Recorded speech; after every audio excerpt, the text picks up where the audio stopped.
Hello and welcome back to the Gaming Podcast Live. I'm your host, Miabyte, and I'm certainly a lot more animated today. This is very, very unusual for me here on the podcast. And if you're not watching this in video format, this is going to be a very, very confusing episode for you all. Because this is our VTuber special. Yes. We gathered together a bunch of wonderful, wonderful content creators, wonderful VTubers from all over the content creation sphere. And we are going to dive into all manner of the most curiously captivating queer conversations on the web, as per usual. Now, before we get started, I need to do a little bit of housekeeping. I need to tell you that VIP tickets are still available for the Gaming Awards on Broadway this 18th of April. Yes, you can walk the red carpet, drink sparkling wine, enjoy appetizers, live show, including a live pre-show, including drag, dance, cocktails, and even more. So make sure you head on over to gamingmag.com/awards and grab your tickets. 10% of your ticket price goes to benefit Streamcause, who is our wonderful charity partner. So make sure you head on over to gamingmag.com/awards. That's GAYMINGMAG.com/awards. Yes. And as always, you can keep up with all the latest news and features from Gaming Magazine by visiting us online at gamingmag.com. Oof, I'm out of breath already. Jeez. Now, today, as I mentioned, is a very special episode. As you can see, we've gone all virtual. Yes. And that means I have five super special guests helping to fill out today's ranks on this roundtable VTuber podcast special. Please welcome in. We've got Dandyfloss, Marina VT, Obkatiekat, Poiboi, and Shizu. Hello. Hi. Hello. I honestly think this is the most guests we've ever had in an episode. So that those hellos just hit me like a wave of joy. A wave of joy. Well, it's lovely to be here. Yes. Really nice How are you to be all here. doing today? Really good. Really Yeah. good to be today. Good here. Yeah. Good. Glad to hear it. Now, before we get started here with all kinds of the wonderful conversation we're going to be having about VTubing, I want to get to know you a little bit better. So let's go down the line, starting with Shizu and then going across. Why don't you introduce yourselves? Tell everybody who you are and what you do. Okay. Hi, my name is Shizu Kurokami. I am an emotional support dog boy VTuber. My content is primarily just nice, comforting little conversations about random things. Sometimes about like your identity, things about life, food, hobbies, just nice little conversations here and there. Usually I spend an hour every day having that conversation before jumping into a game where I usually play story games or horror games. Very nice, comfy vibes all the way through. And just having little funny moments here and there with my chat. That's basically what I do. Oh, that and ASMR. A little ASMR on the side, for Heck fun. yes. We all love a little bit of ASMR. Awesome. And Dandy up next. It's me. I'm Captain Dandyfloss. I am a private luxury cruise ship captain VTuber. I am known for playing video games. That is the primary source of my content. A lot of the games I play are difficult, challenging ones like Elden Ring, a lot of Dark Souls lately as well. Hades, Beat Saber, those are the kinds of games that I'm known for. And I've been streaming on Twitch for almost 3 years now. It's been a wild journey, and I'm meeting a lot of friends and had a lot of good times. Heck yeah. Dandy's also the one who's responsible for dragging me into Elden Ring randomizers, and I kind of both loathe and love her for that. So yes. And the words on stream, yes. And words on stream, of course. Yes. Who can forget words on stream? Up next, we got Marina. Hi. Hi, thanks for having me. Hi, I'm Marina. I'm a variety VTuber. I've been streaming on Twitch for about 2.5 years now. Do a bunch of different content. I pride myself on having a really, really safe space for everyone. And most recent fun thing we did, my last stream actually, we did a big charity stream for trans rights, and we raised over $15,500 for Trans Lifeline. Amazing stuff. You're nice. Yes. It was very, very. That's awesome, dude. I got to take part in that. It was wonderful hanging out with such lovely, lovely people. It was a lot of Yes. fun. Yes. And of course, up next we have Obkatiekat. Hi. Hi. Yep. I'm Kat. I'm your comfy gremlin Weniko VTuber. Does metal, on like guitar and all that kind of shenanigans. Here to vibe out, goof off, have a good time, and I like just chilling out, maxing out, relaxing, all cool with my chat. Maybe shooting some b-ball outside of the school. I used to think that said meatball, honestly. I was like, why would you shoot meatballs? But yeah. And yeah. Yeah. Absolutely shreds on guitar. Oh Absolutely. yeah, dude. Fantastic. So good. And last but certainly not least, Poiboi. Hello, I am Poiboi, a artist and a little bit of a gamer. I've been on Twitch since 2019, and yeah, I feel like I'm quite a simple creature. Poi's wonderful.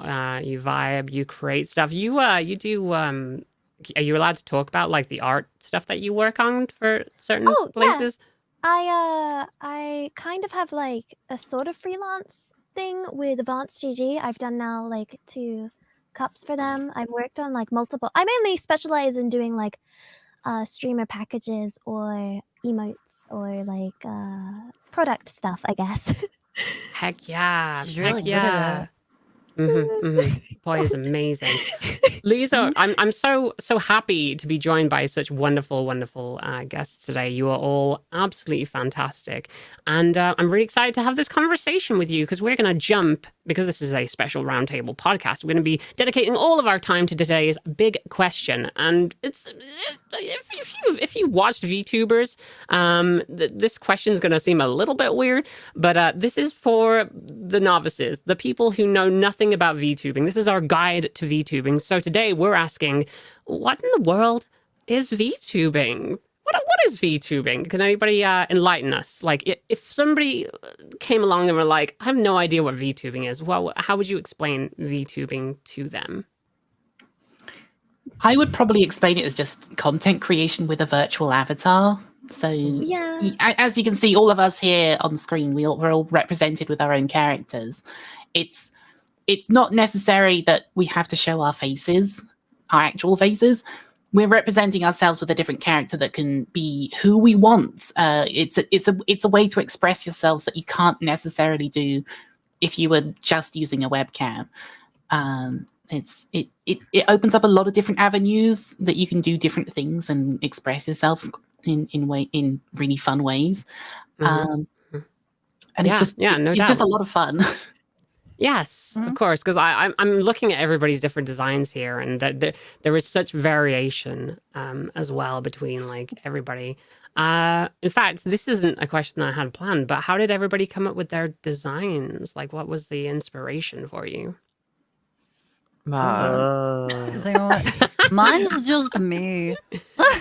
Yeah, yours is the easiest. Katie. Yeah, Mine's the easiest. Mine is just me. For anyone that's listening right now, this is gonna be extremely confusing.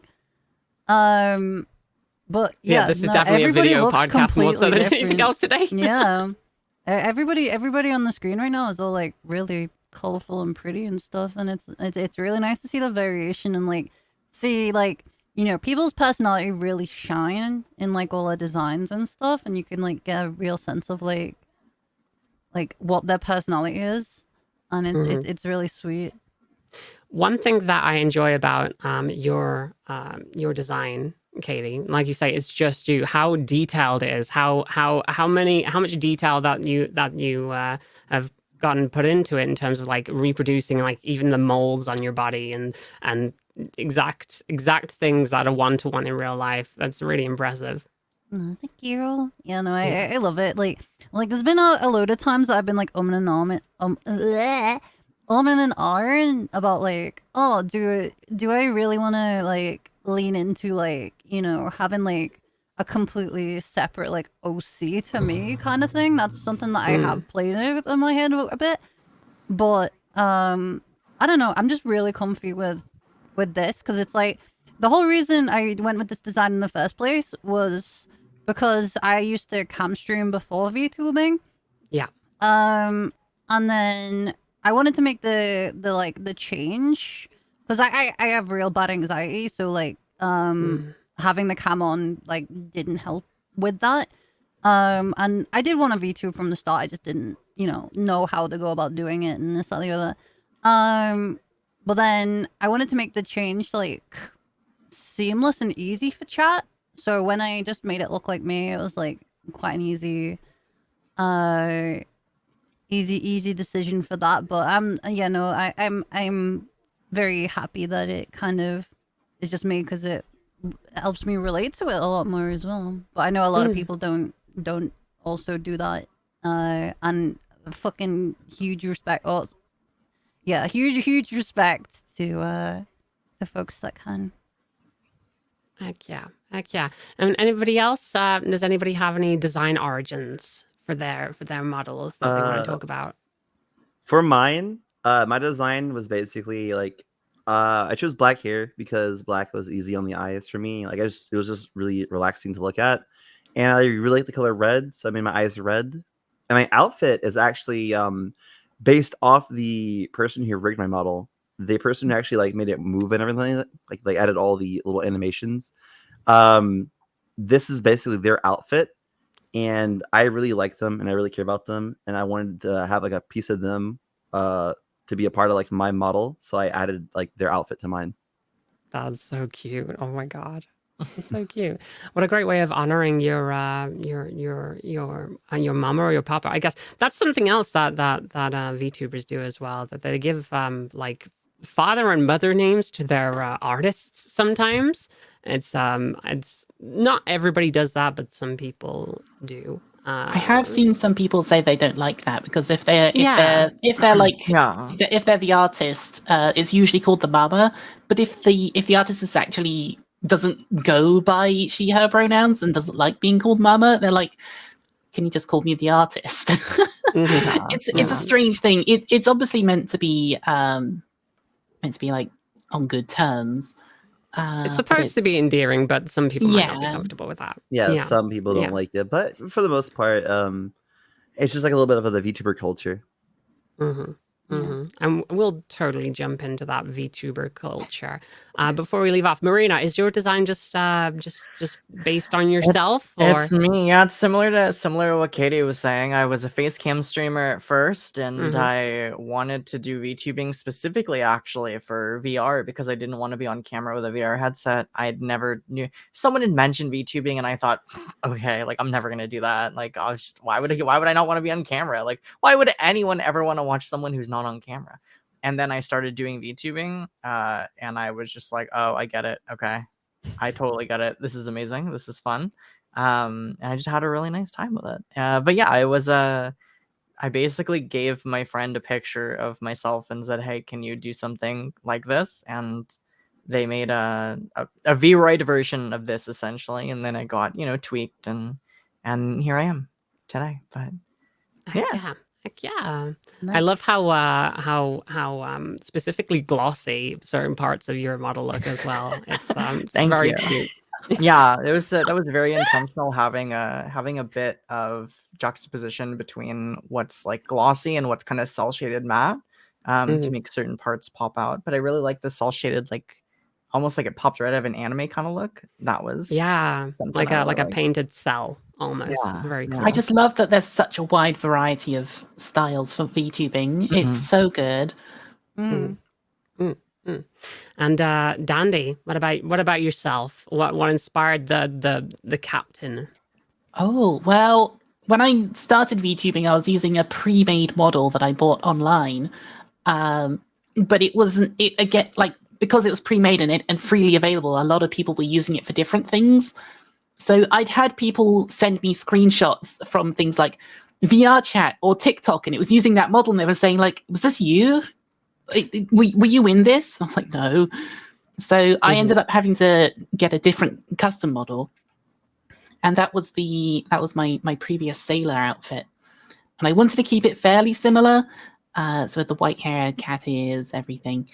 But it was the previous one wasn't really a sailor. I kind of wanted to lean into the sailing thing, and eventually updated to this one, and I'm having a lot of fun with this one. Yeah. That's I love your model as well. I love the different things that it can do too. I really like It's using very, a very 3D cute. model. There's so many things you can do with it. Oh yeah. Yes, Mm. yes, and of course, Poi. Are you allowed to? Have you talked about your model in the past? And you talk because I know I you're I got get some things in the nervous works. about talking about it. Yeah. So the one I'm using now, I guess I get nervous about it because this is actually a pre-made model. Mhm. I guess it might be an interesting topic. I'm not balling, you see. I don't have a lot of cash to splash, so I had a look around for some pre-made stuff, looked at what like lined with my aesthetic the most, and then I changed the colors to match what I like. I get nervous talking about it because I'm like, I hope people don't like look down on me because of it. I am trying to No. work on a more original like thing on my own. It's just a lot. I Yeah. think No, it's of totally course. okay. I'd Yeah. like if we want to talk about like getting into VTubing can be like very, very costly. It's Like not a cheap exceptionally. hobby, I'm gonna It tell is you. not Sorry, cheap. no. Nowhere near cheap. It's one of those hobbies where it's as cheap as you want it to be. There are Yeah. so many Yeah. more resources for it nowadays. When I started Mhm. back in 2020, I was guessing basically everything I was doing. I fell into it by accident because I was trying to do something else, and then eventually like discovered that other people were already doing it, and there were actually some resources there. But since like September 2020, when HoloLive English debuted, there's been a huge boom in how many VTubers there are. Mhm. And that also brings in artists and musicians and riggers, and like all of these amazing resources that people didn't have access to before are now available much more cheaply. So it's never been more accessible. But on the flip side, if you want custom things, like the high end stuff has got really expensive, but there's a lot of free and really cheap things out there as well still. Absolutely. It's been really cool to see the rise of like the pre-made models. Well, back when I started, much like Marina, I was using somebody mocked together like a Vroid model for me for like I guess like I think it was like $60 or something like that. It was super Yeah. cheap at the time. Now it looked awful compared to this. I mean, it was a Vroid model, so it's gonna look like a Vroid model. So not the I have seen some very impressive Vroid models, to be fair. Oh, I yeah. actually have something about that. So like people who are wondering how good Vroid is and how far it'll get you. My friend Linchu started off using Vroid, and he used Vroid for a very long time and got like most of his growth up to like 300 viewers and a lot of growth on his YouTube, all using Vroid. You don't need to have a fancy model to be a big VTuber. Yeah, exactly.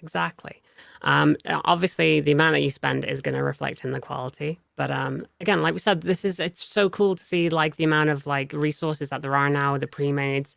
Now let's talk about, because we mentioned Vroid there, and that is like a 3D program. So let's talk about 2D versus 3D. Obviously, we have a mixture of models with us today. So what is everybody's preference here? Because I know a lot of people have had experience with both. So yeah, what is your preference? And also for those who might not know like the different programs and stuff, what are you all using to drive your models? I'm using Live 2D, and in my opinion, I just prefer Live 2D because I feel like on my stream where that's where I'm mainly at is on a 2D plane. It sort of like helps give like most of the quality to the audience as possible. Like 3D isn't bad at all, but just for me and my taste, I feel like I can give like higher quality performance with Live 2D, especially with it having constantly facing forward. And never having to worry about tracking and like having it face in a weird direction at all. Usually, as far as like programs I'm using VTube Studios to track the model, And then I'm using Shoost, which is a lighting program to give like effects to the model, which is how I have my background and the lighting on my model that changes like the sort of like coloring of it. It's funny actually because we just had this pop up in chat saying which are the 2D ones, which is kind of telling here because like some of the 3D models that we have in front of us can look exceptionally 2D in terms of the styling. Yeah. So I think we know which ones are the 3D ones now. The rest of us cannot do that. The Nah. 3D ones could do this.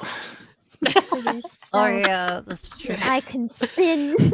For the audio listeners out there of the podcast, again, you really are going to watch the video version of this. Currently, our 3D guests are spinning in all manner of directions, and they're now upside down. Absolutely. So let's hear from some of our 3D aficionados. Then, what software are you using, and what made you make the change? Or what made you go for 3D? I've Dandy, do you always want to go been first with that? 3D. I could do that. I've always been 3D. I've never really used 2D. Because I started my content creation with Beat Saber, so I needed a 3D model for that in the first place. So there was no need for me to get a 2D model at the time. And I've just kind of stuck with it, and I really like I like the utility of it. I can change a lot of things. I get hand tracking that you can technically do with 2D nowadays, but it's very difficult to get done apparently. But I really like being able to salute and wave at people. But I use a program called VC Face, which is a free tracking program for VTubing.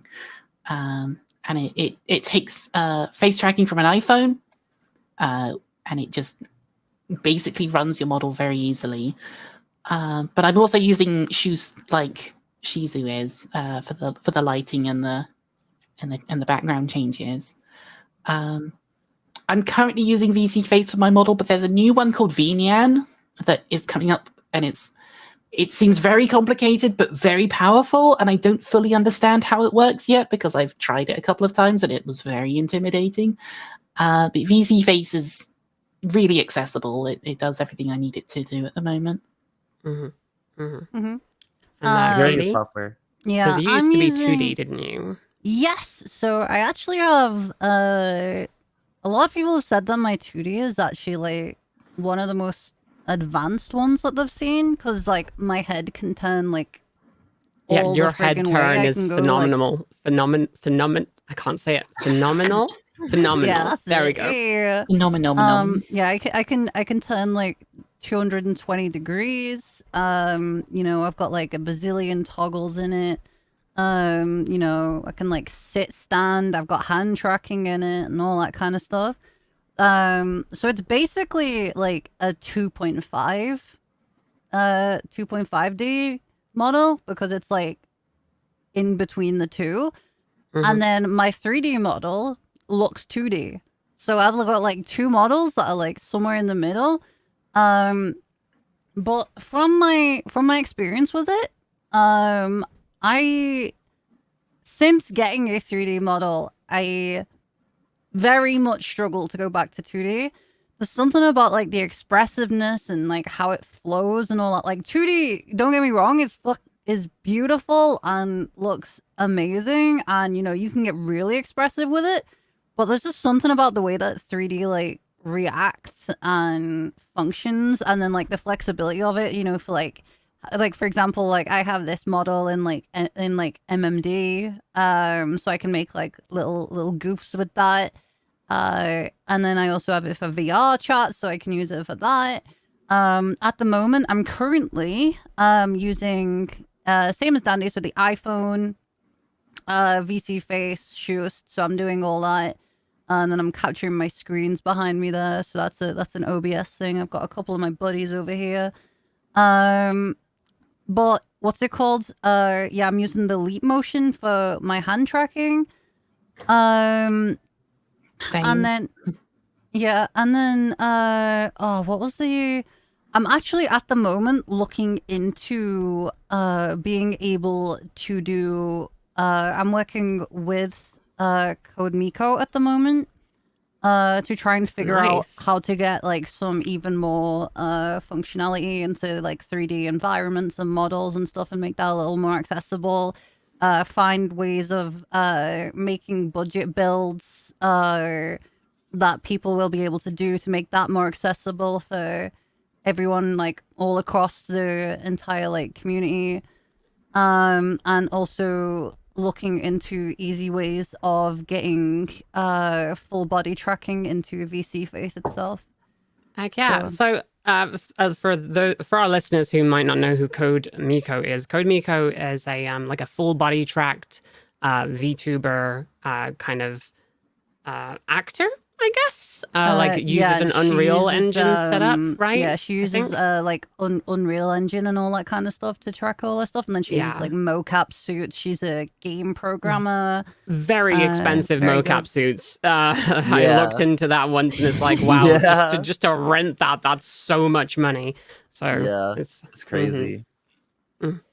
Absolutely. So there's all manner of ways that you can go about VTubing, and of course they're going to have their advantages and disadvantages. Sorry. Carry on. There's actually a disadvantage I wanted to talk about, because I used to be 3D and I miss it. I miss it so much. But 3D is really intensive on your PC. Like, I found some games, if they weren't like well optimized, I could not play them. Like, it would lag to all hell, and it really upset me. Yeah, So I I was know. forced to do D. I know definitely for a lot of things. So like a lot of people like normal like cam streamers and stuff like that. So making the change, like I know Marina can probably back me up, and I know you definitely can, Mia. Like when you've got a cam, it's literally just have a webcam, play your game, run OBS, sweet. Like it's all Gucci. But then like for VTubing, because you've got to have so much more personality, because you're not showing your face, you have to convey it through like like your assets. You have to do it through like like your model, or like your PNG, or your design, or just your general way that you present yourself and communicate and all that kind of stuff. Because personality is definitely like the biggest point. Like you can have the fanciest model in the world, but if you're blonde as shit, then but what's it called? I've noticed that there is definitely amongst the VTube a lot, something that has definitely been getting a rise recently. And I know I am an avid like advocate for it. Dual PCs. Yes, yeah, it's bliss. I've used like dual PC for like 3 years now, and Me too. my god, it is something else. So like I have a streaming PC and a gaming PC. So my gaming PC runs like all the intensive stuff. So like if I'm gonna like play a game or anything, so that's completely independent. And then my stream PC will just run OBS and anything to do with my model. So the two things are just completely separate, and I've just always got max performance on everything. Yeah. Absolutely. Adding on to that, what Katie said earlier, though, about the personality with the model, right quick, I would say VTubing is also sort of like a form of voice acting. So that's another way to look at it as well when it comes to like doing VTubing. It's basically like voice acting. So having a model that sort of fits the style of entertainment that you want to do is the most important thing, whether it be 3D or 2D. Yeah, Absolutely, it's definitely making sure that your model fits your personality and really the character you're trying to portray. Whether it seems weird because like I said, my model is based on me, but at the end of the day, like every streamer, even a cam streamer, is playing some kind of a character. Like they're not exact one-to-one to who they are in real life, right? Like so it might be like a heightened, exaggerated form of yourself, essentially. Oh yeah, like I'm quiet. Like I mean, Poi and Dandy have met me IRL. They can back me up. I'm like quiet as fuck IRL.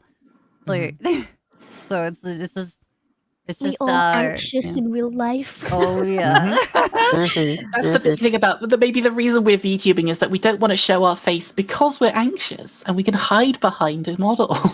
That's so Yeah. funny that you mentioned that actually, because like I'm a pretty anxious person. Obviously, usually for our regular viewers, you'll see my fleshy face on all of the rest of the content that we do here, except for like the VTuber specials that we do sometimes. But most of the time, I've been pretty like anxious about like having performance anxiety and stuff like that too.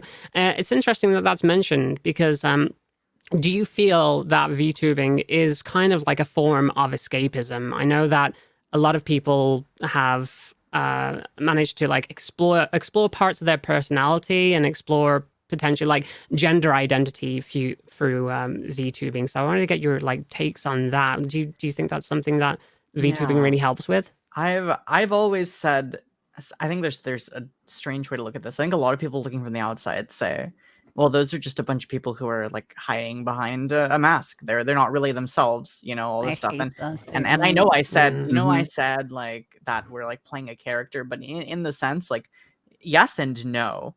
I think I've made the argument before that VTubing, I think, actually allows us as performers to be more authentic.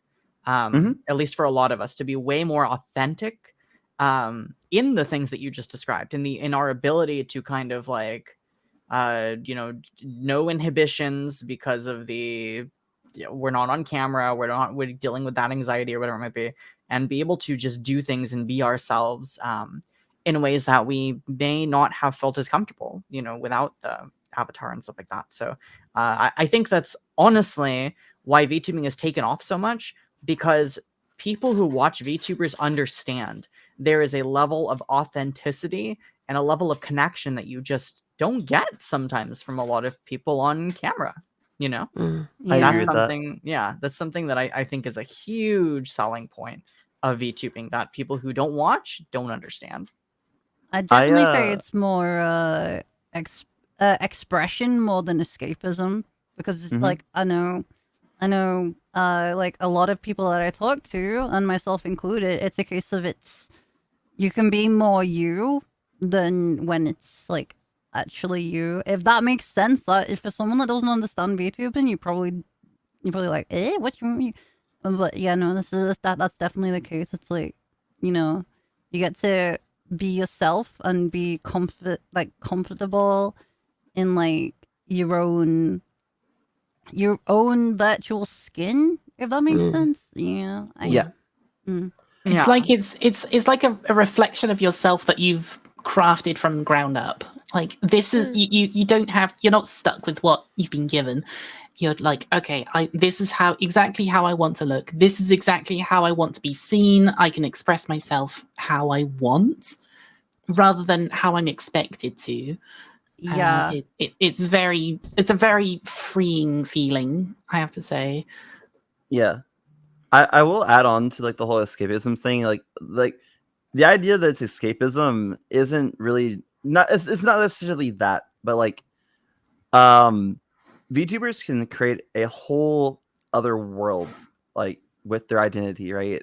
And it's something that other people can come to and sort of like escape whatever's going on around them, sort of like have like a whole different sort of vibe. Like it's like watching an anime, how you see an anime where the characters are in a different universe. VTubers have the ability to pull you into their own universe of their creating for their creator, like for their characters, and just make you feel like sort of disconnected, and you're in like a little fun little space having a good time in that little world they create for you. Thank you. That's a good way of putting it there. Yeah, I can totally hear everything that you say and relate to everything that you're saying as well. I definitely feel like for me personally, as somebody that does VTubing for my own content versus like doing the hosting stuff that I do here on Gayming, it's definitely kind of freeing just being able to like switch on the avatar and just be able to express myself in that way without having to worry about any judgments on myself. As somebody who is queer and trans, sometimes like you just don't want, well, not that I don't want eyes on me, but it's just easier sometimes for me just to be like, yo, I don't have to slap on any makeup. I don't have to present myself 100% perfect. I don't have to be this, like super feminine example of the perfect trans person, if such a thing even existed. I can wear pajamas. Yeah. Mhm. I can just chill out and vibe, and the anxiety just goes down. And I think that's something that's probably can be echoed by a lot of people. Just like less anxiety equals better performance. Yeah, absolutely. True. Very Mhm. true.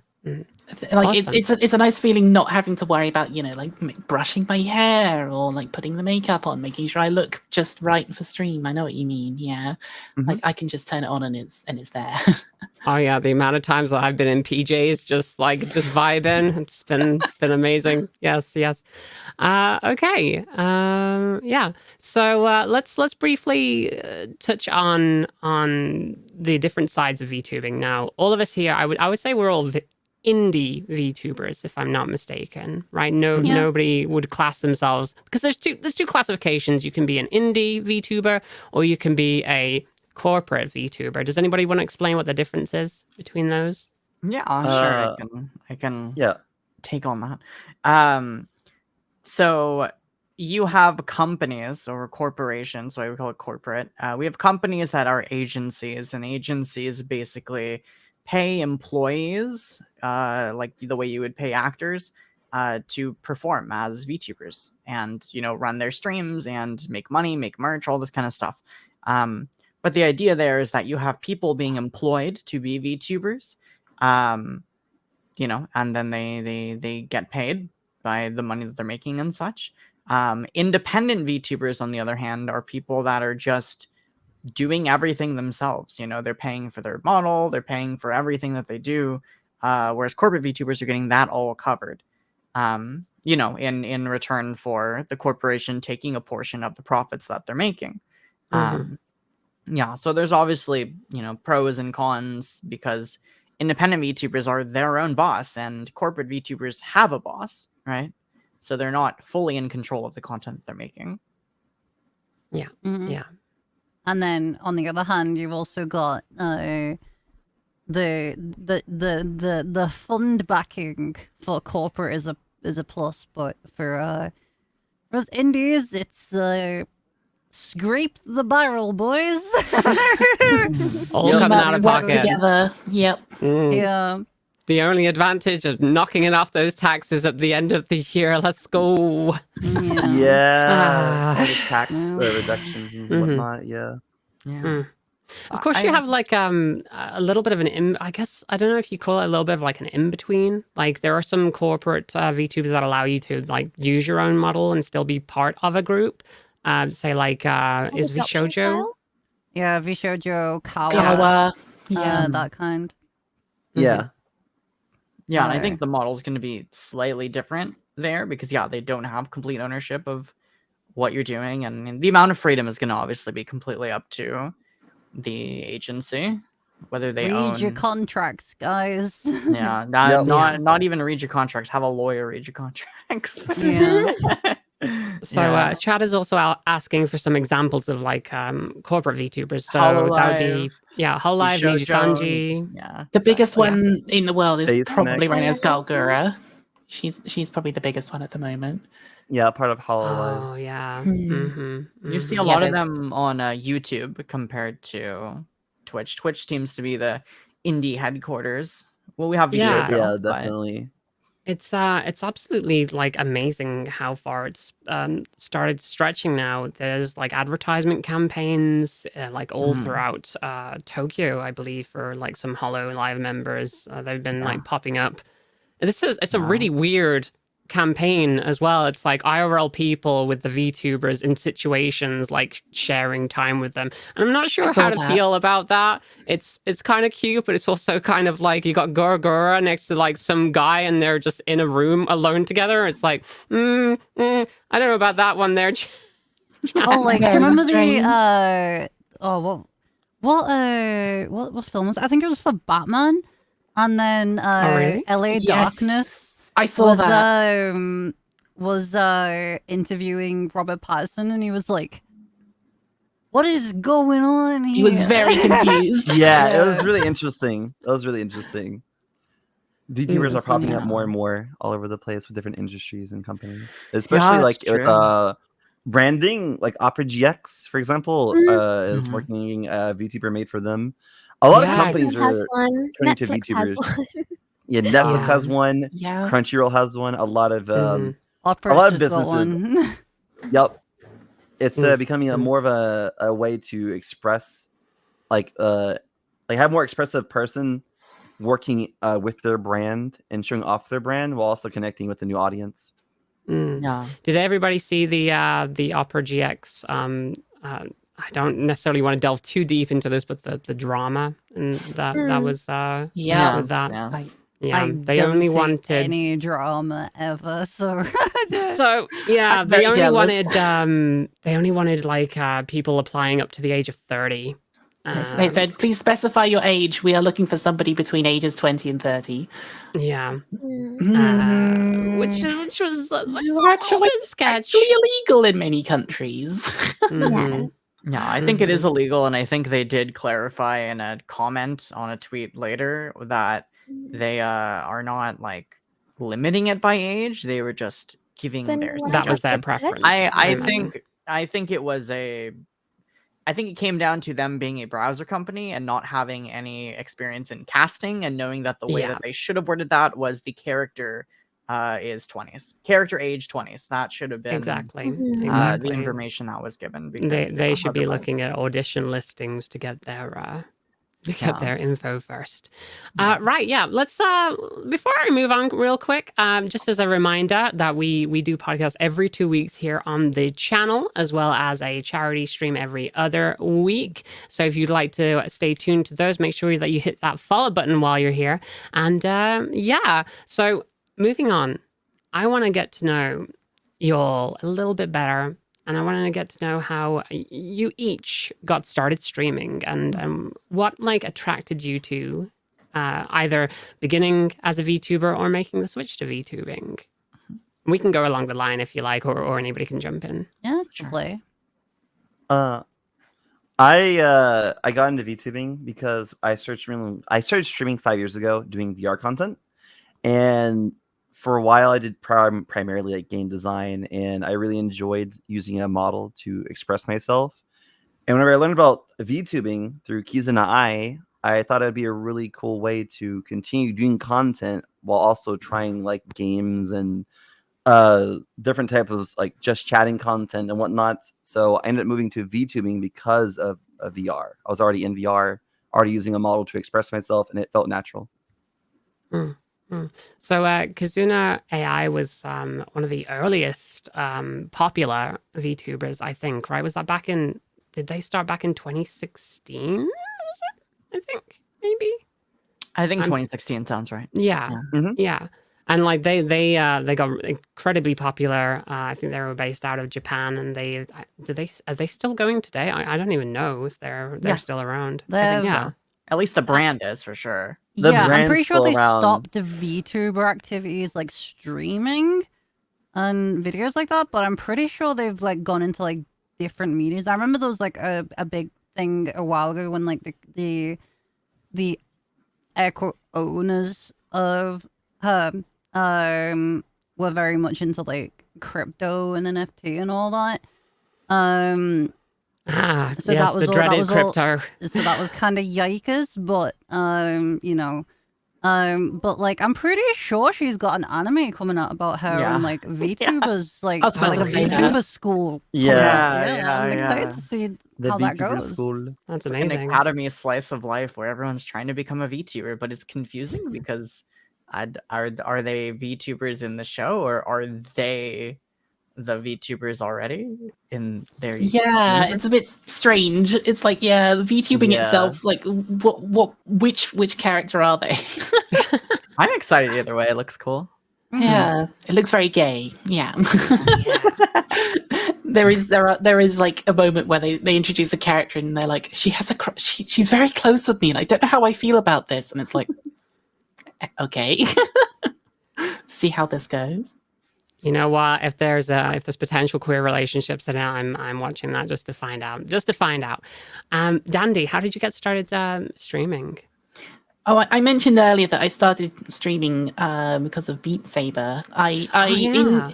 In mid 2019, I had surgery and I was bedbound for months, and I couldn't move. And I was watching a lot of YouTube, and I came across Omotia and Make You Move, who are the biggest Beat Saber VTubers I've seen, and they really inspired me to get a VR headset. So as soon as I could like get up and move around again, I got an Oculus Quest 1, the first one, and just played a ton of Beat Saber, and I wanted to record it and show it to my friends.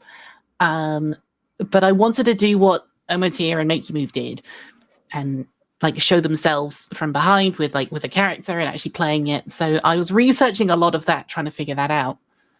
And I found this community of other people trying to do it as well. But the word VTuber didn't cross my mind. Like it never came across like anything I was doing. I didn't know that other people were doing something similar. I was just like, I want to do what they're doing, and that's kind of it. And after a while, I stopped.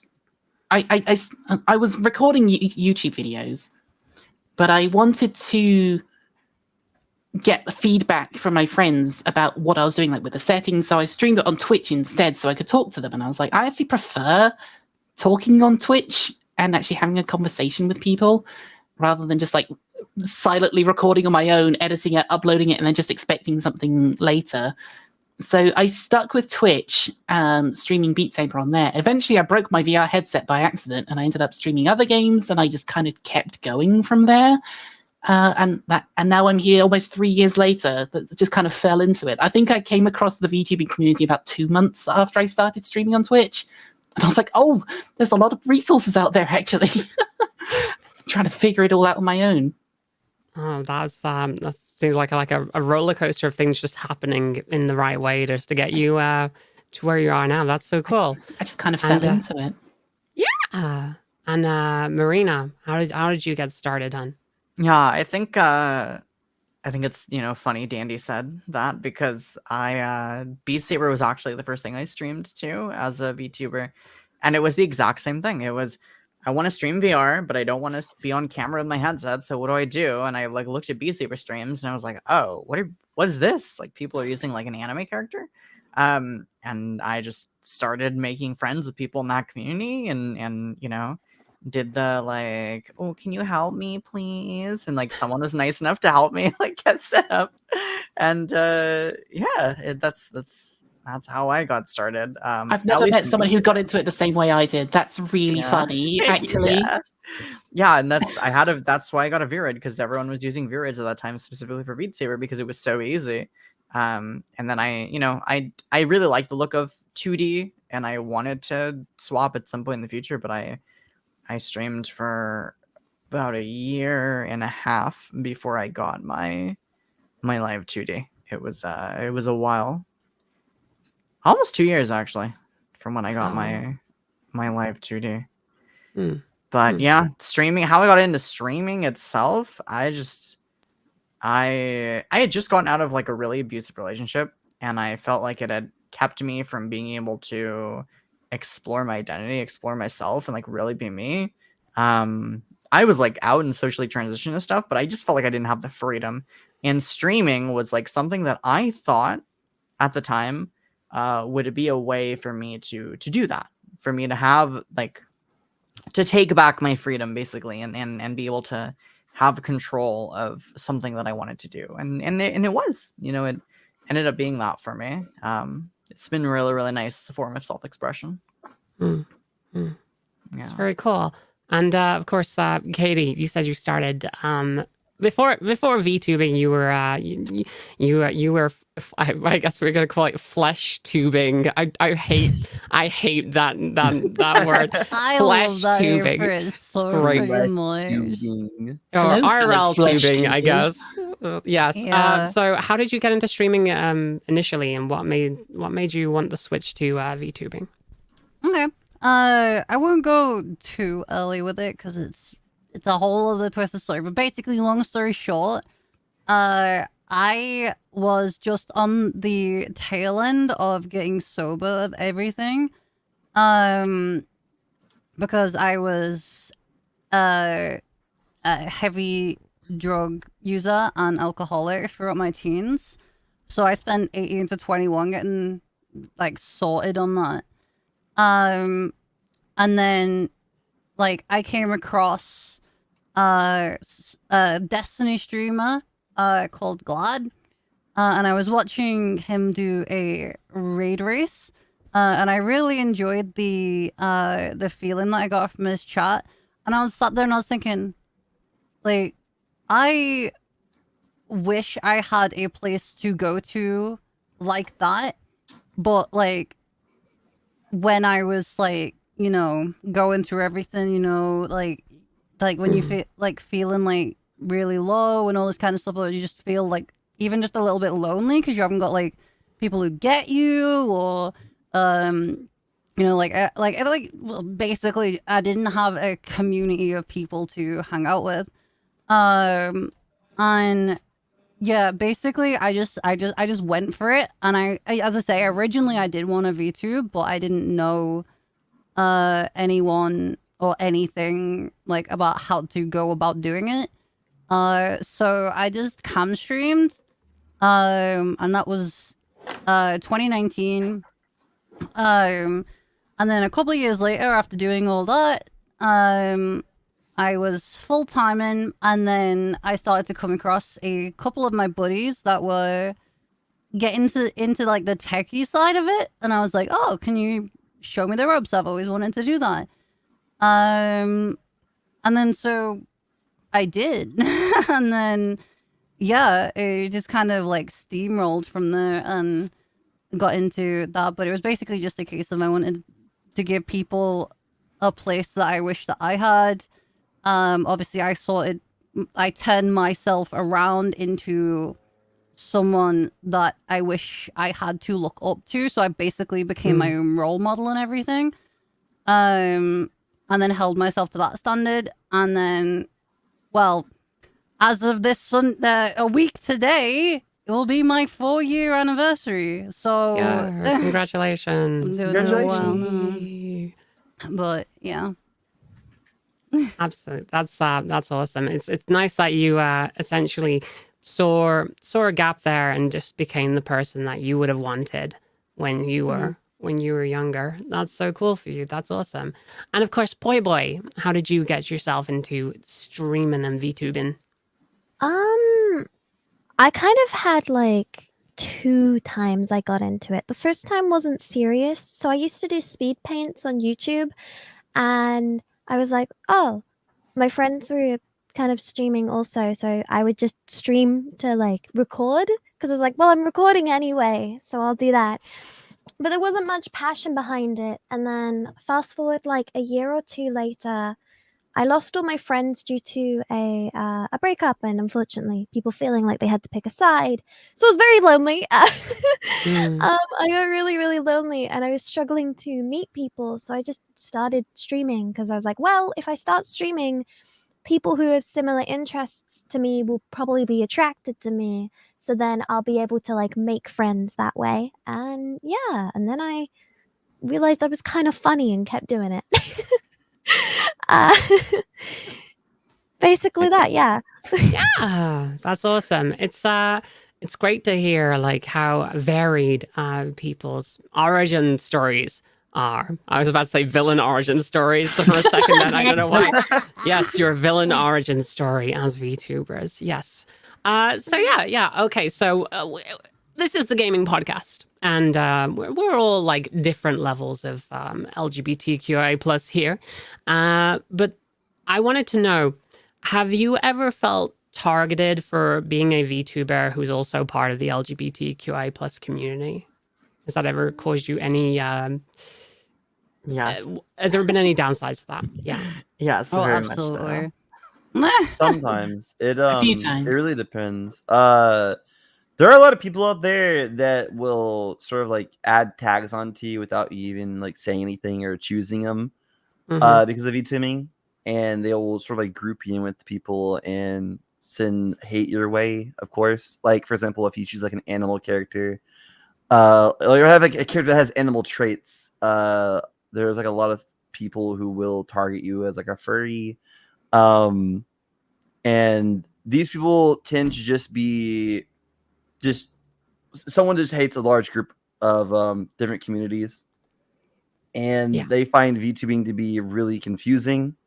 And there's just a large group of people that just find VTubing really weird and will just sort of go after you for like even trying to express yourself. Which even if they do, I wouldn't listen to them. I would just keep doing your own thing and focus on being who you want to be. But yeah, that does happen sometimes. Yeah. And Yeah, it's there's a sad. lot of time that Like- like, oh, do you guys want to go first? Like, Oh. I was just say, don't try to like appease people who already won't like you. That is very Yeah. true. That is very true. Some people are going to attempt to go at you and just hate you for any reason. So they're just, just push them out of your spaces and just do your thing is probably the best you can do. What were you going to add, Kat? oh, I was gonna say,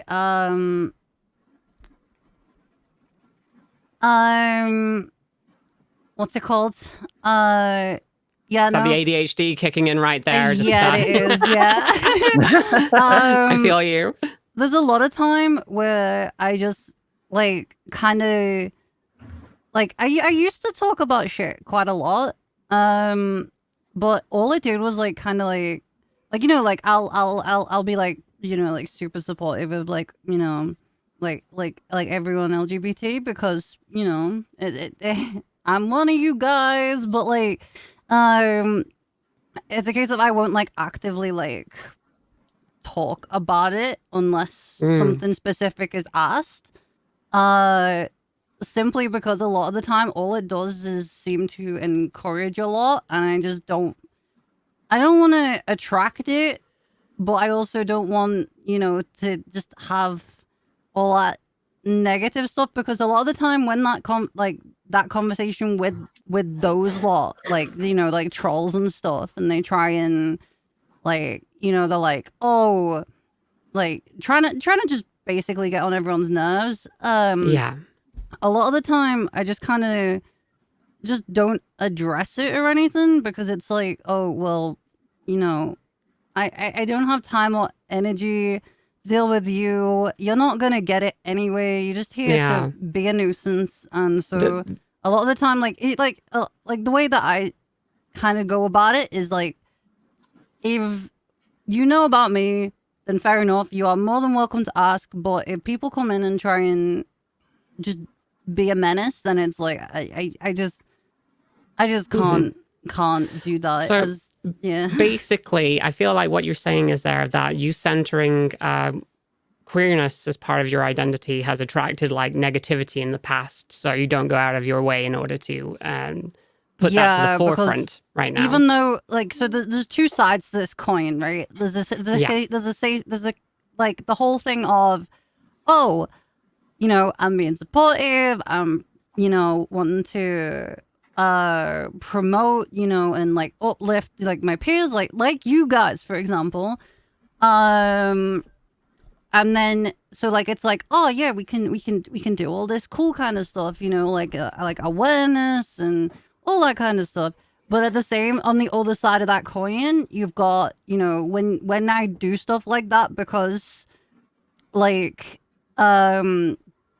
you tend to get put on a like with pedestal? streaming, you get put on a pedestal a little bit. Yeah. So a lot of the time, what all you become is a magnet for a lot of shitters, essentially. Yeah. And Yeah, all that I agree happens with that. is when you try and do something good, all it does is bring negative to that. So you've got to be really picky and choosy about like all these different factors. And it's kind of sad, really, because like you just try and do a good thing. So for example, like Marina's thing, what it was The like charity, a week ago. Mhm. Is that a week ago Yeah. now? Yeah. So like that, like obviously you're doing really good job, like like raising money and awareness and all that kind of stuff, and yet like there's like a lot of just like backlash and shit like that, and it was like, what the frick? Like Yeah, I yeah. just don't get it. I don't get it. It like is- I hate when people try to bring down a good thing just because they're feeling shit about themselves, so they want to make everybody else feel shit. And I just Yeah. I don't like Absolutely. that. It does seem like the more visible that we make ourselves, the more crap we have to deal with. And I believe, Marina, you could totally Definitely. speak on that as Yeah, well, that's- right? Yeah. That's kind of something that I was gonna say. I mean, like the event got brought up, so it's like having that and doing that. Yes, there was definitely a lot of people that were coming forward, and making these really hateful tweets and saying stuff like that. But I think where it comes for me is you have people who are arguing good faith and you have people who are arguing in bad faith, and 99.9% of the time it's people that are arguing in bad faith, meaning it's people that don't actually believe or care about the things they're complaining about. They are going to complain about something regardless, and I mean, we see that in all facets of life, particularly anything related to politics. But yeah, like in this kind of event, for example, like there were tons and tons of people. But when you do, any basic level of digging on these accounts, of people, who are complaining, I would say, about the charity stream that we were doing, you find that they're very hateful, transphobic accounts. They're not accounts that Yep. actually kind of have any. Yeah. Look at the likes. any Always look at the care. likes. Always look at the likes. Yeah. Yeah. So I guess kind of just to give a greater comment on the original question, it's this idea that yes, I think anyone that ever has any kind of issue with, like, anyone who ever speaks up, right? Anyone, whoever says I am trans or queer or whatever it might be, right? Anyone who does that, yes, they absolutely do put themselves in a situation where somebody's going to take that and weaponize it and troll them or do whatever. The way that I look at it is personally, and not everyone has to do this, right? Like it's the same thing that there are, like, some of the biggest VTubers out there are not open about being trans or queer or whatever, right? Yeah. Some of the biggest VTubers, and they don't need to be, right? It's ultimately a completely personal choice whether someone wants to make it that. I just feel so sad when people feel like they can't. It's not a matter of whether they want to or not. It's a feeling like they can't because they think it will, affect them in some way, shape, or form, or their content or their popularity or whatever it might be. And I think that's just kind of what it comes down to. The bigger you are or the louder you speak up, the more you are going to get hate thrown at you. As I've grown, I just hit 30,000 followers on Twitter, and I can tell you hate has just gotten worse and worse and worse, over time as I continue to grow, because the stuff I say gets seen by more and more people. Yeah. That's definitely a thing. As you grow and you get more eyes on you, people sort of like hold you to like a higher standard, and they like expect more from you, and they also hold you like more accountable to anything you do, like, every little thing you do. Yeah.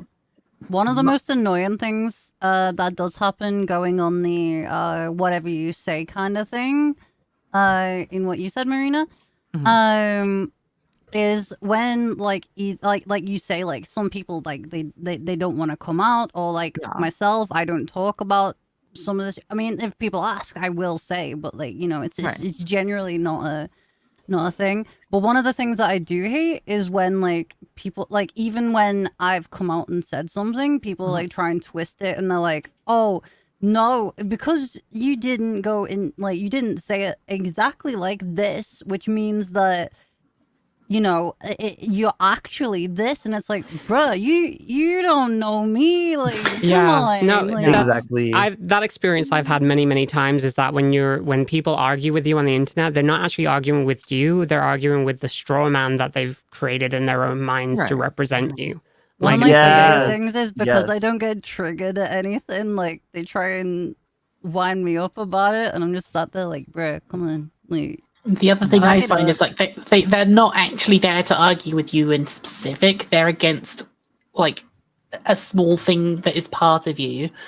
They're there against trans people in general, or they're against gay people, and it's just like, it's I may fall under that umbrella, but talking to me about it isn't going to change your mind. I'm not going to be able to be the one to change you. Like, it's... for every one person you try to talk to about it, there's going to be like a dozen more, and you're not going to have enough energy to explain it to hundreds of people. So Again, that's why I've just And the thing is that we shouldn't have to explain ourselves every single time that we hit the live button. For instance, I had an experience on Trans Day of Visibility. I was put on the front page, which was absolutely fantastic. Thank you, Twitch, for that. But the experience that I had is that people were attempting to change what I was doing, which was just having a general conversation and just hanging out and stuff.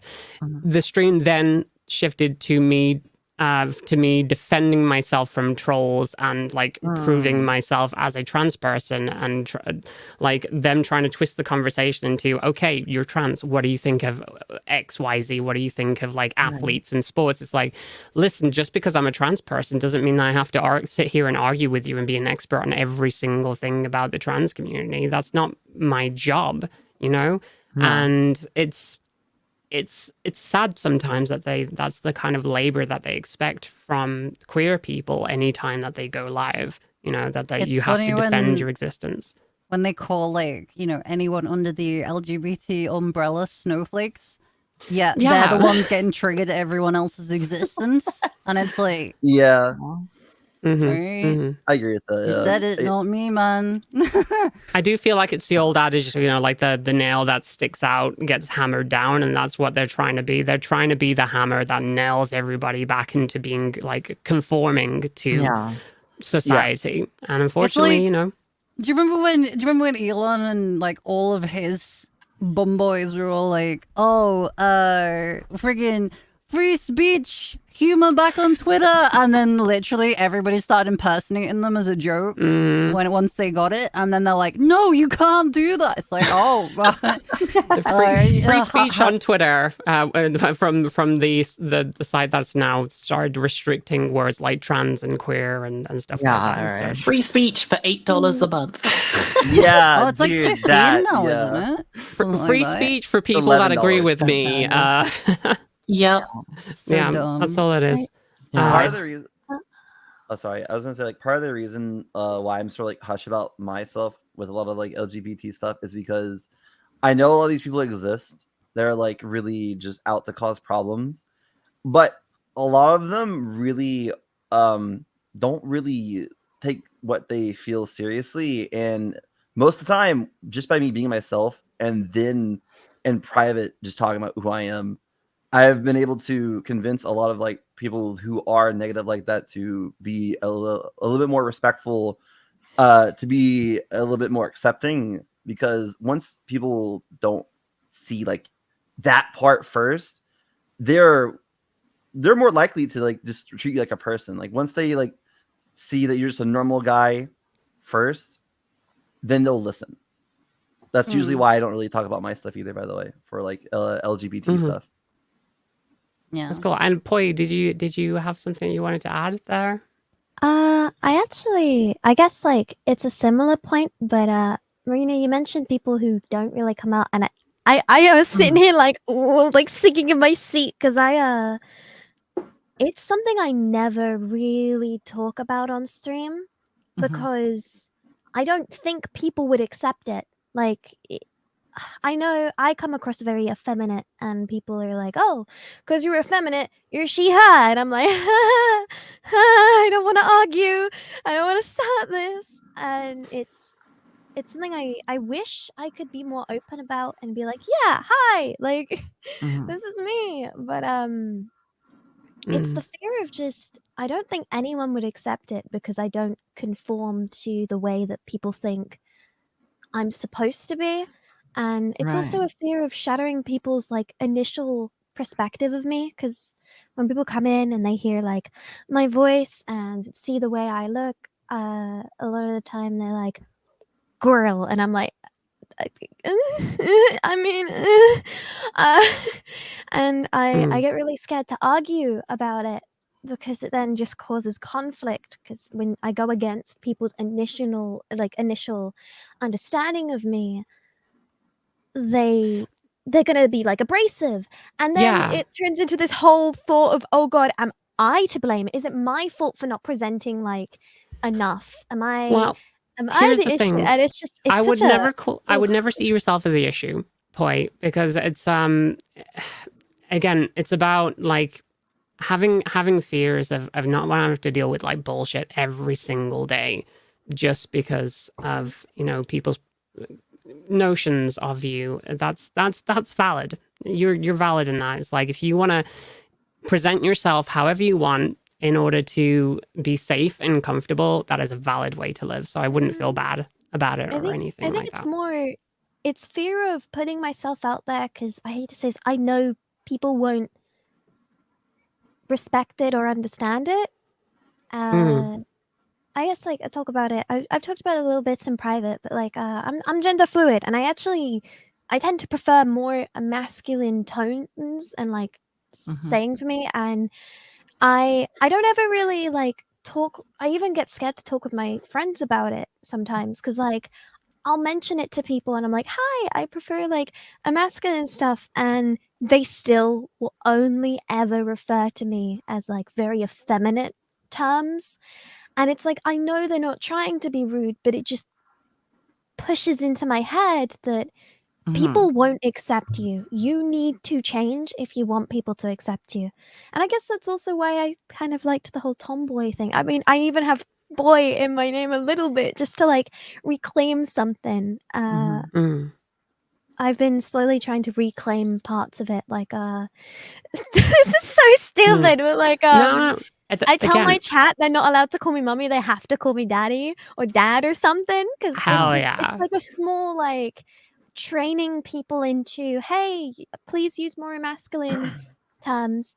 It's really, it's also really tiring. Like every new person coming in, explaining your boundaries to them, just opening myself like that way to then get shut down. And it's, I kind of, I want to see more understanding of gender fluid people on, like, at least in the VTubing sphere, because like Mia said, talking behind the scenes, there's so many, but no one opens up about it, probably for similar fears of me, and it's kind of interesting. Yeah. I guess it's a topic I wanted to bring up. I get that completely. Yeah. And funnily enough that you mentioned that, because that kind of ties into our next question, is like your feelings about the VTubing community in general. This is kind of like a little bit of a fun, potentially dangerous topic to go into. But what do you feel like your most controversial opinion is on the VTubing community? Do you think there's like any big issues right now that you would change if you could? Do I want to open this can of worms? Ooh. That could be anybody. Anybody could jump in. Are you okay if I'm loud on this one?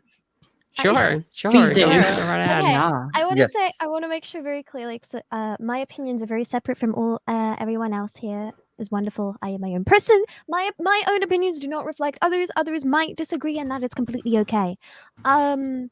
In the VTubing sphere, I feel like VTubing blew up, right? It blew up and it was really good because it was a little bit of a gimmick. It was really cool to see like an animated character. I've as someone who's been like in a lot of fandoms, we see it like it happens, right? A new thing pops up and it's really cool, and then everyone jumps on it and then it stagnates because people relied on that being the gimmick. And I think my controversial, I guess, opinion of VTubing right now is people need to focus more on the actual content and what they want to put out there, rather than the whole being stuck on I'm a VTuber.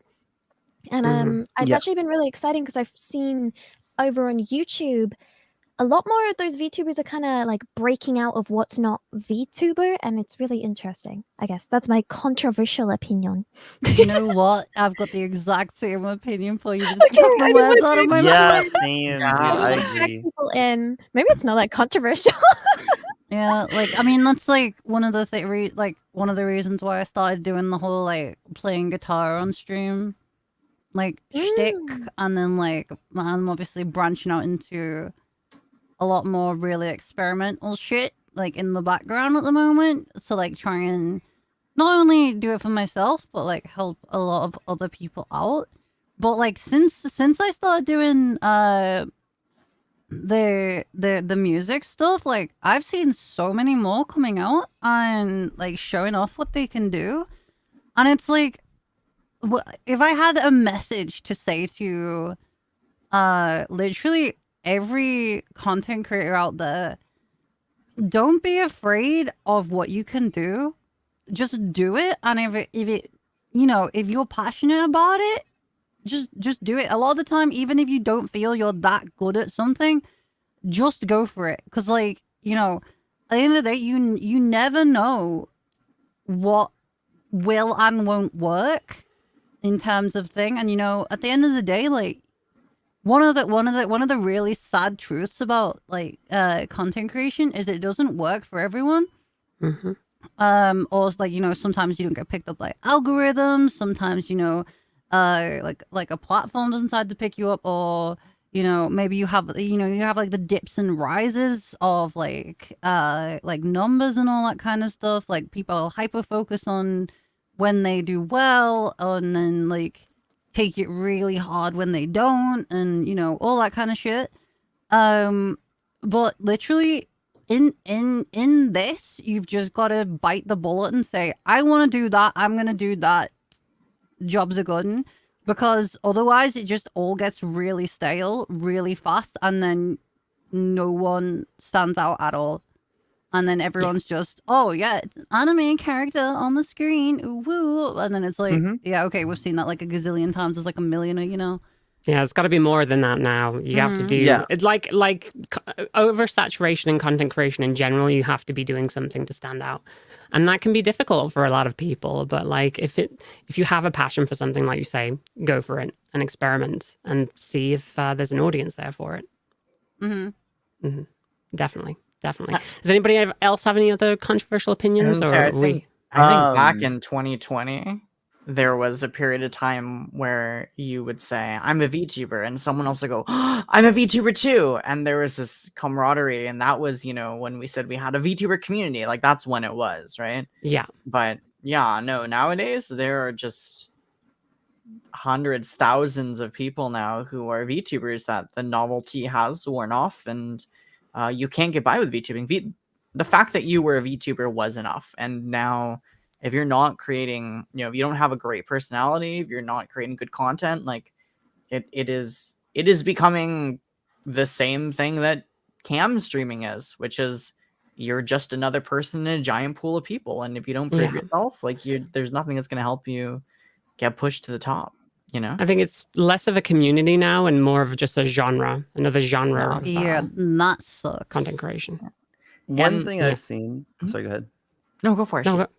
I was gonna say one thing I've seen from all that as well, for like people realizing that you have to make content now, like they have to focus on making content, is there are actual people in the VTubing community that sort of send a little bit of hate towards people that are trying really hard.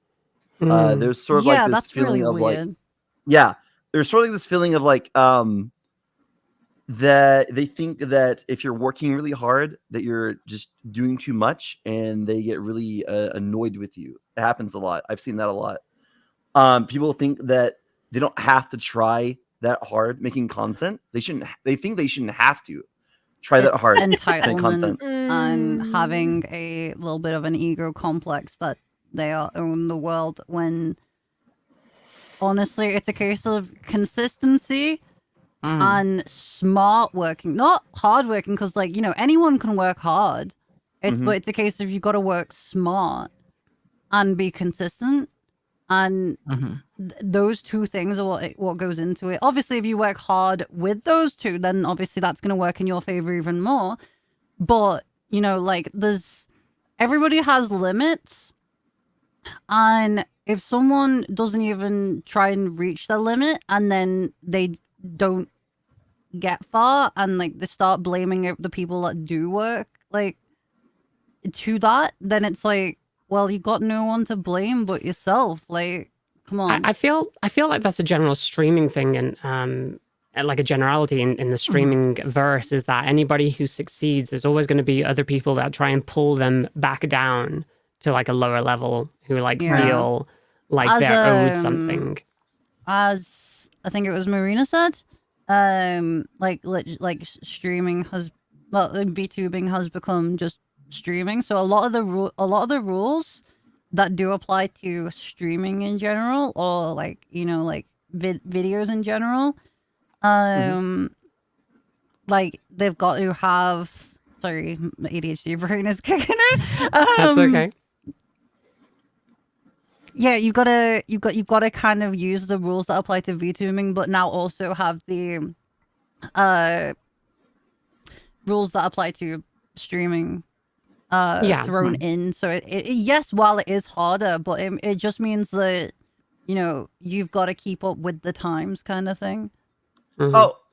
Also, another thing to add to that is the whole idea of playing a character versus being yourself. That is also a thing that happens in the VTuber community that I feel like it's a super negative thing. There is people who, like me, like sometimes try to like add a little spice to their character, add a little bit of personality to their character. And then there are people in the VTuber community that will basically say that you're an ingenuine person because you're playing up your VTuber character. And that is, vice versa. Yeah. It's like if you're not playing a character, then you're not playing into the fundamental baseline thing where you are an idol. Now I hate that as well. It's like fuck that. I will do this how I that comes about from the corporate streamers. Like almost all corporate streamers, like especially Hololive and Niti Sanji, play a character.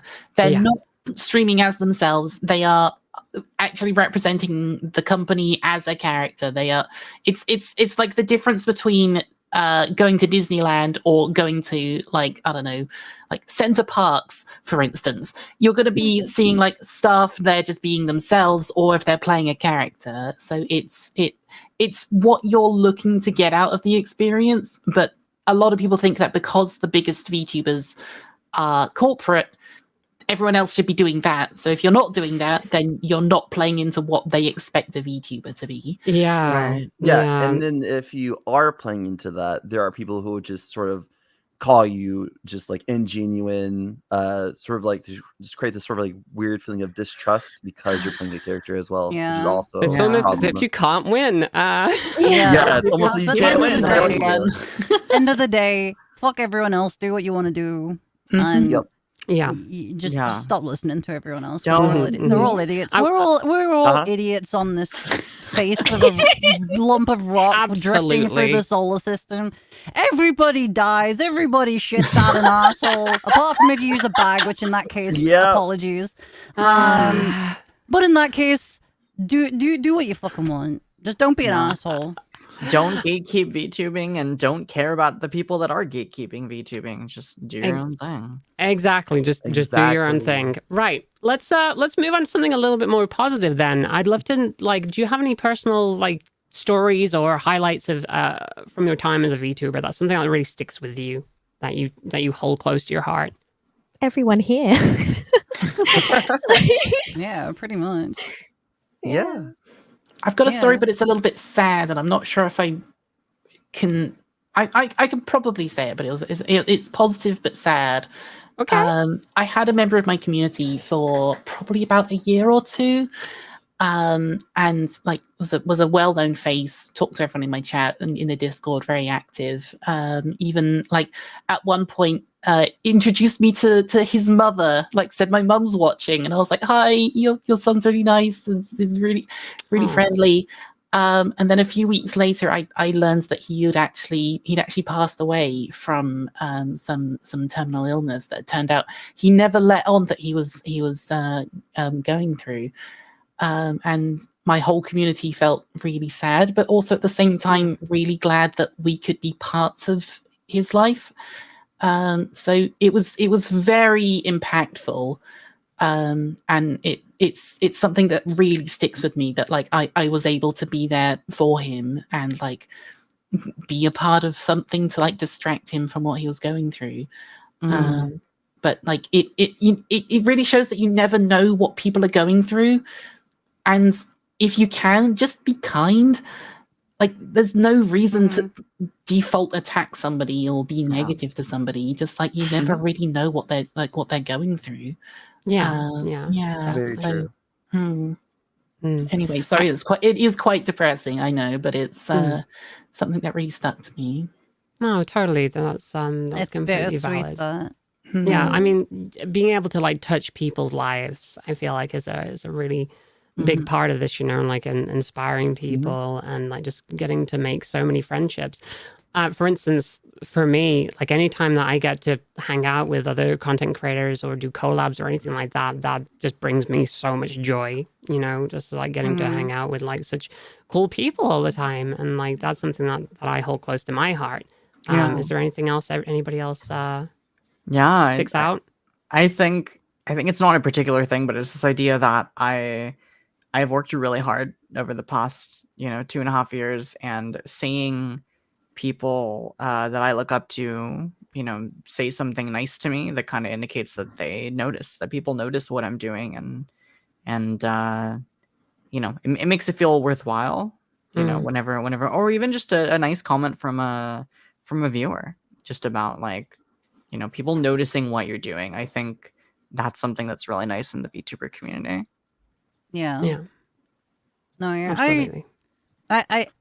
I agree with Marina in the sense of like, like when someone says that like, that they enjoy this, that, the other, or this content has helped me with this, or all that kind of stuff. Like Elliot, literally, I can't like pinpoint like specific things because like, they all kind of become a collective of just like nice moments throughout the entire journey. Like, I don't know if you guys get that. Like they all kind of like become meld together. the entire experience of just like, this was great, but also this was great. So I, like, you can't pick like any specifics, but like going into what you were saying about where you've got the whole like the thank yous from like chat and stuff like that. Like literally earlier today, I had a comment on Twitter where someone was like, "Oh, I'm having a rough time with life at the moment," and I know you probably won't see this, but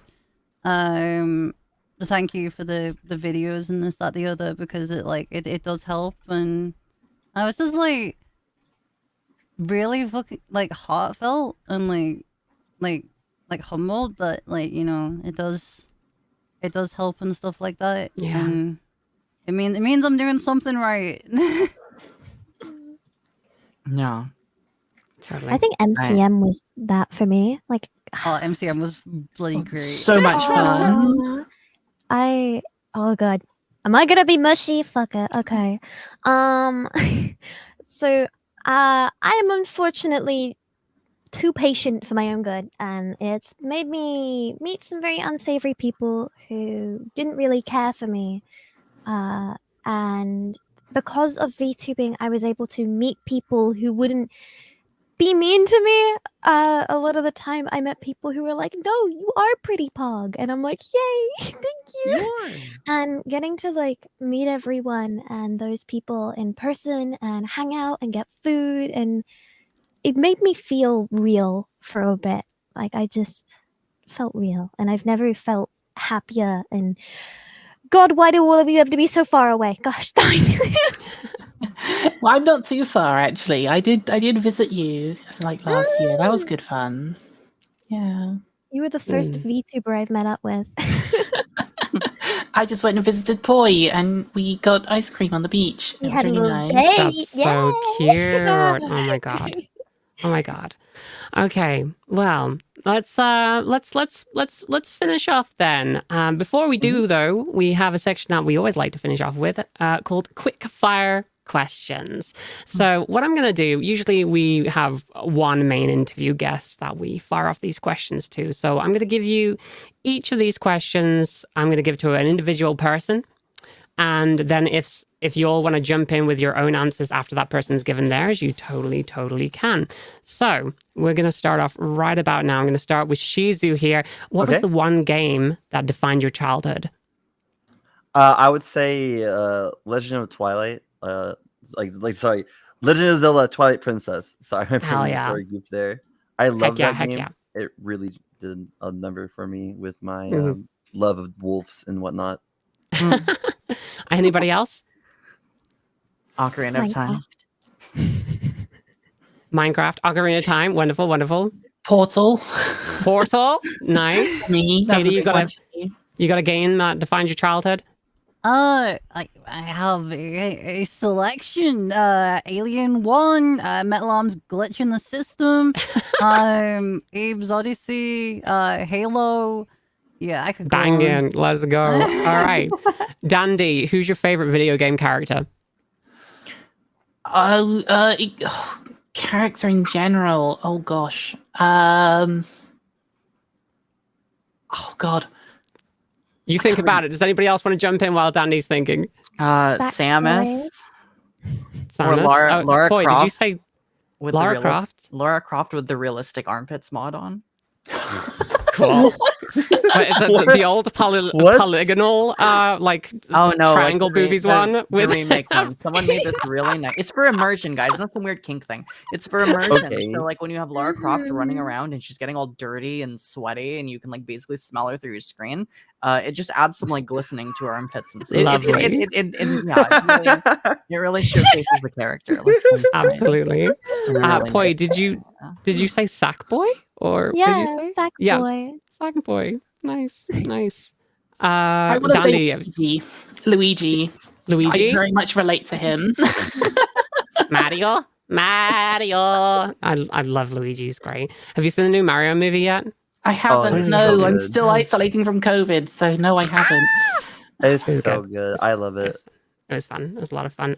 Okay. She's your favorite video game character. Daxter from Jack and Daxter. Daxter and Katie. Oh god. I could have such a long list here. Fire 'em off. Top 5. Just throw out a name. Any name. Master Chief. Master Chief? Cade, let's have a think. You know Crash what? Bandicoot. Crash Bandicoot. That'll do. Millennium. That'll do. Okay. Remember, these are quick fire questions. Okay. So, Marina, what's been your favorite game this last year? This whole last 365 Oh days. god, this last year. I'd have to look at my Steam. Probably I don't even know. Okay. While you're thinking, Dandy, is it Elden Ring? It is Elden Ring, yes. Okay, there we Elden go. Ring, Dredge, and Stray are my top 3. Oh, Call to the Anybody Lamb. else? Call to the Lamb. Anybody Call else to the want to jump in? Favorite game this last year? Oh, the favorite game. I really liked the new Resident Evil, or last year. If it was last year, I'd say Elden Ring. Well, I mean, in the last year, that's like Resident Evil 4 still counts. The remake. Yeah, if Resident you Evil go 4. for I that. love that game. Okay. It's Fantastic so good. game. Played Dandy in the still needs to last play year it. or released in the last year? Released in the last year, the last 365 days, I guess. Ooh, Or gays, you know what? Well, I guess Elden Ring doesn't fall under that then, because it came out a year and 2 Okay, months ago. so the one that you've enjoyed the most then. It doesn't matter. It's quick fire questions. Gunfire Reborn. Okay. Do you have an answer, Katie? We can move on. Yeah, I've been really loving replaying Black Ops Zombies recently. Wonderful stuff. Wonderful stuff. Okay, Katie, this is for you. What game do you most want a sequel to? I'm looking forward to the Senua's Sacrifice sequel.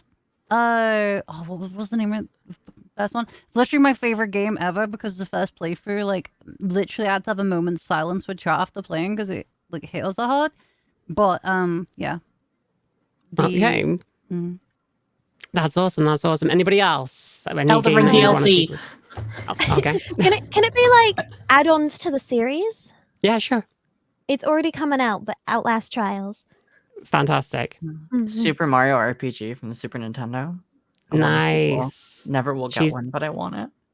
Oh, yeah. Can you imagine Square Enix and Nintendo teaming up again? Let's go. Shizu?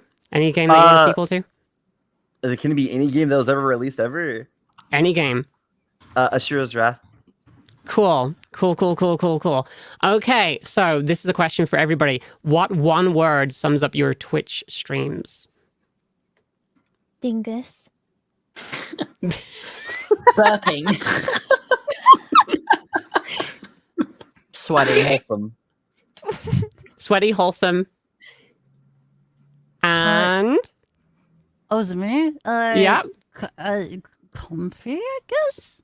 comfy. Okie dokie. All right, cool. And this last question is for everybody, and you can take your time on this one. Let's go down the line. Where can people find you and your content? And what have you got coming up on your channels? Shizu, let's start with you.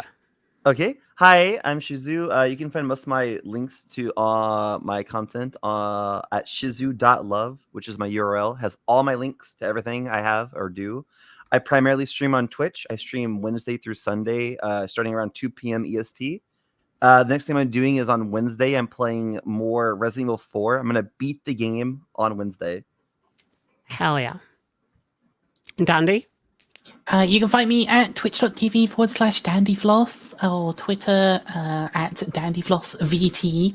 I couldn't get Dandyfloss because somebody is sitting on the account and they refuse to answer my DMs. So I will forever be DandyflossVT on Twitter, it seems. But yes, I stream almost every day on Twitch. It is usually what I'm up to. Wonderful, wonderful. Marina? Yeah, hi. You can catch me at twitch.tv/Marina, Wednesday through Sunday, 12 p.m. Pacific, 3 p.m. Eastern. Nice. Ew. And Katie? I'm on every platform, all of them, Obkatiekat. And I don't really have a schedule at the moment, so you just follow and ding the bell, or else. And the only one that I have definitely lined up is I start my subathon during my re-debut and album launch and all that shenanigans a week today. So it'll be the 16th of April and it'll be 2 p.m. I think we're in BST now, so UK time, whatever it'll be everywhere else, but yeah. Heck yeah. And of course, Poi. I am Poiboi PNG. You can find that on pretty much any social medias. Same throughout it. Love strong branding. I don't have too much going on right now. The biggest thing we have going on is on Wednesdays. I do D&D with Joe Cat, and that's the kind of only event we have going on right now. Heck yeah. Heck yeah. And of course, I've been your host, Miabyte. You can find all my stuff over at twitch.tv/Miabyte, twitter.com/Miabyte. No, I'm Miabyte everywhere. If you can't find me, then I don't know, just Google Miabyte. Fantastic. Thank you, everybody, for joining us today. This has been so great. Thank you to all of my lovely guests. Of course, we got Shizu, Dandyfloss, Marina, Obkatiekat, and Poiboi. Thank you for joining me. I hope you had fun. Thank you for Pleasure having being me. here. It was so good. I loved it. Fun. Thank you for having me. Yes, thank you so much for joining us on this episode, this roundtable episode of the Gaming Podcast Live. We're going to be back in 2 weeks' time with a Gaming Awards, post-Gaming Awards special. And next week, I'm going to be back with our charity hangout, Let's Go Gaming, playing games with Naya and Minty Yukime. I can't say it. Minty Yukime, I think it's pronounced. So be sure to tune in every Sunday for more gaming goodness. Until then, you can follow us here on the Gaming Mad channel on Twitch or subscribe to the YouTube channel if you're watching this there so you don't miss any of the amazing shows that we have on here. And of course, podcasts can be listened back to at any times on all major podcast platforms. And if you're listening on those podcast platforms right now, come on over to Twitch, watch us live, head on over to twitch.tv/Gaming Mag. That's Gaming Mag with a Y, Gayming Mag. Right. Until next time, we'll see you all soon. Bye for now. Bye. Bye-bye. Bye.